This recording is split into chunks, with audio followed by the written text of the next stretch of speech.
to a history class with Dr. W. and our continuing study of the Gilded Age and Progressive Era. In the last few lectures, I talked about the process of urbanization and the growing cities. In this lecture and the ones to follow, we'll talk about some of the groups of people who began living in those cities, starting with this lecture on German immigrants. Throughout the mid-19th century, the two largest groups of immigrants entering the United States were Germans and Irish, with the Irish concentrated more prior to the Civil War, and the Germans a steadier influence throughout that period. Between 1830 and 1880, Germans were always at least 25% of all immigrants entering the United States. In the year 1900, 26% of all foreign-born Americans were German, while the Irish made up only about 15%. Of course, both groups were European and white. Germans typically didn't flee natural disaster, as some other immigrant groups, but most often were displaced by the growing German economy. As Germany modernized and became more industrial and urban, the population continued to grow, and the economy became more mechanized.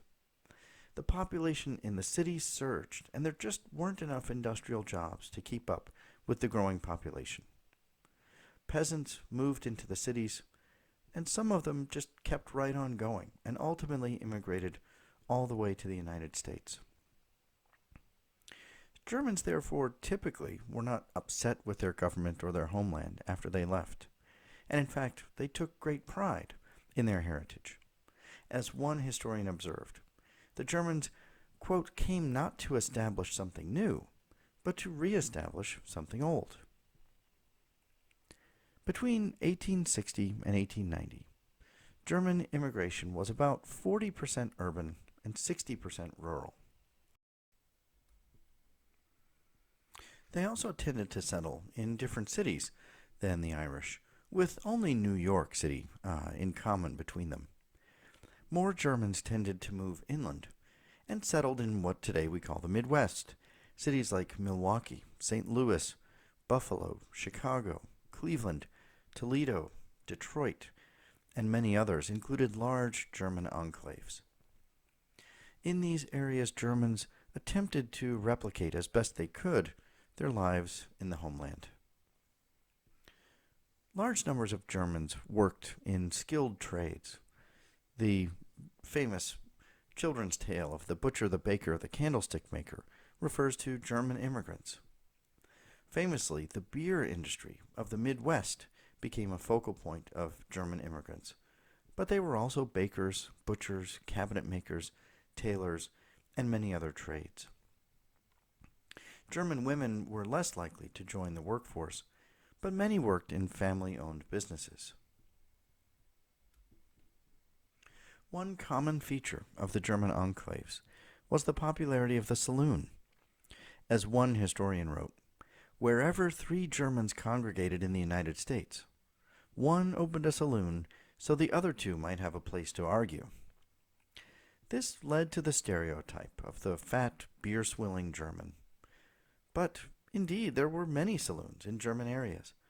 There were some 2,000 in Cincinnati alone in the year 1860. Drinking was one source of conflict between Germans and non-Germans, and would be a target of many anti-German attacks, especially by World War I. Approximately 1/4 of Germans worked in agriculture, mostly in the Midwest, but as far-flung as places like Texas and California. This led to isolated pockets of Germans, relatively undisturbed by outsiders, and the persistence of German language and culture. Well into the 20th century, as late even as the 1950s, pockets existed in America where little English was spoken. This dominance of the German language in some areas was a source of conflict and debate. In the 1830s, beginning in Pennsylvania and Ohio, several states passed laws allowing for German to be the dominant language in public schools if enough parents, usually 50%, requested it. They also formed parochial or private schools that taught all in German. By the 1880s, there was a backlash against this dominance and predominance of the German language in certain areas. The Bennett Law, passed in Wisconsin in 1890, is one example, which required a school to teach in English at least 16 weeks of the year, or it wouldn't be considered a school and would receive no funding. Most states passed some sort of law making use of English in the public schools mandatory, but they could still teach German as a foreign language. After World War I, hysteria against the Germans led to no German being taught, even as a foreign language, in many parts of the country. In Nebraska, in 1919, 1 out of every 10 bills in the legislature involved language. As one legislator said, "If these people are Americans, let them speak our language." For a time, no school in Nebraska could teach any foreign language. The backlash against Germans was relatively mild compared to some other groups, and in the next lecture, we'll talk about one of the groups that suffered the most serious backlash, the Chinese.